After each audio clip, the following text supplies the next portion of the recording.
Meanwhile, Health and Social Welfare Minister Ali Pate says the government is stepping up talks with doctors and nurses to avert a major shutdown of the health sector. Briefing State House correspondents after the Federal Executive Council meeting, Pate said the council acknowledged the commitment of health workers despite challenges. He noted that the government has withdrawn the circular that triggered discontent among some professional groups and is negotiating allowances and other outstanding issues with the unions, with talks with the Nigerian Medical Association (NMA) and the Nurses and Midwives Association scheduled to continue on Friday to sustain 2 years of relative industrial peace. Well, Council also approved an upgraded oncology center for the University College Hospital in Ibadan, part of President Tinubu's plan to modernize health facilities nationwide. We acknowledged that a recent circular by the Salaries, Income and Wages Commission, which was based on a prior agreement, precipitated discontent among various health professional groups. And once those discontents were made public and by those associations, this is a listening government. The circulars were withdrawn, and now we're in the process of negotiating in a transparent manner the increment in allowances so that we meet those health workers on the needs that they have expressed.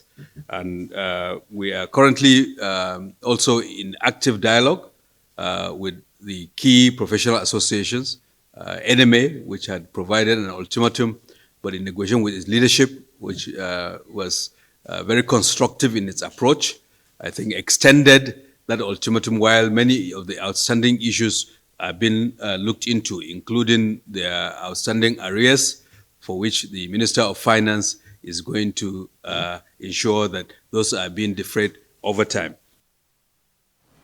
All right, for more on the continuing strike by Nigerian nurses, I am now joined by Mercy Lenka, member National Executive Council of the National Association of Nigerian Nurses and Midwives. Glad to have you join us on Newsnight, Mercy.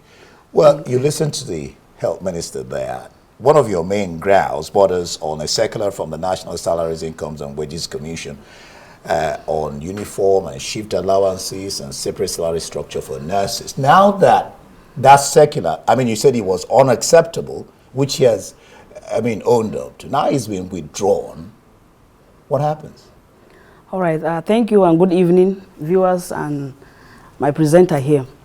Actually, I will want to make it known to all Nigerians and to all of us that the main reason for this strike is not just related to the release of that allowances, the circular on allowances, because even before the release, we had our issues already tabled before the government, about 9 points. Initially, they were 12, or rather they were 11, and 2 were attended to at that time that we issued an ultimatum last year. So it's just like those other issues that came up now, and they had been before the government, even before the release of this circular. So it's not just because of the allowances that we are on strike at the moment. Okay, before the minister, let's talk about the question of ethical obligation. Before the minister came on, you saw that young lady who was talking about the difficulties that patients are experiencing. So the question of ethical obligation to your patients, which can conflict with your right to strike as an employee, where or how do you draw the balance to prevent serious harm to patients?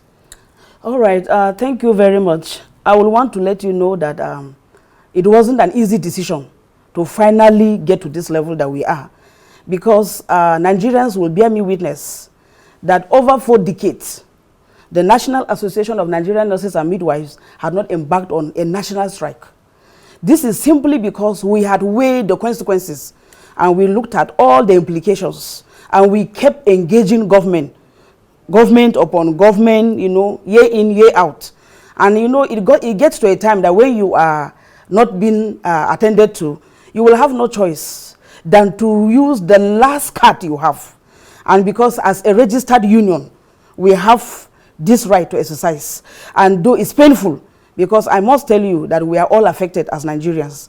No one is happy when the hospital is shut down or one particular professional is away But we just had to do this because we had explored every avenue for dialogue as an association and as a union, but it wasn't forthcoming. So we had no choice because we even gave an ultimatum of 15 days before commencing this strike. And the essence of ultimatum is that we could use the period to engage and get a common ground to avert what we are already currently having. So honestly, our hearts are with Nigerians, and they will just have to bear with us. It's not that we just did this intentionally to subject anyone to any untold hardship, because we understand what they are going through, because no one is exempted. We are also affected. You were practically pushed to the wall. Yes. Now you argue that you deserve better recognition and compensation for your crucial role, considering your large number. I think about 60% of that workforce. What kind of recognition are we talking about here? All right. Actually, before this government, we have placed our demands. Just like I said, that the allowances was just one of it. I will want to put it to you that after stating this, I want you to know that it's a fight. It's more of a professional, it's a fight for professional liberation. Because the recognition we are looking for is that we have had court judgment in our favor that has given us the autonomy to exist as a profession, and with some other conditions attached to it, which include the provision of the Department of Nursing in the Federal Ministry of Health. Since the AIP award of 1981, we had this. And then when we discovered that from 1981, they kept talking about it, we decided that they said it was like obsolete. So in 2012, we went to court, National Industrial Court, and then we got judgment in favor of that it should be implemented. Because in that judgment, if it is implemented, some of this autonomy and the liberation we're asking for is in the judgment. And we kept engaging the ministry, and it's not forthcoming up to now. And then we have the issue of gazetting of our scheme of service. You will all know that you don't just work without a gazetted a scheme of service that has defined every cadre of the professional. You know, every nurse at every rank has a particular role to play in the hospital. So all this and many other things are in the scheme of service. And then we talk about even centralization of our centralization of internship for our graduate nurses, because we have the young nurses who are graduating and they are just left on their own to scout for where they will do internship. So we have asked government to do a central posting for them, so that we can avoid having a lot of nurses without going for internship, and to talk more of even NYSC before becoming full graduates. All right, we'll leave it there. I was going to ask you, but we don't have the time. After the 7-day strike, what next? But we don't have that time now. Mercy Lenka, member, National Executive Council of the National Association of Nigerian Nurses and Midwives. Thank you for being on Newsnight. Thank you so much. All right.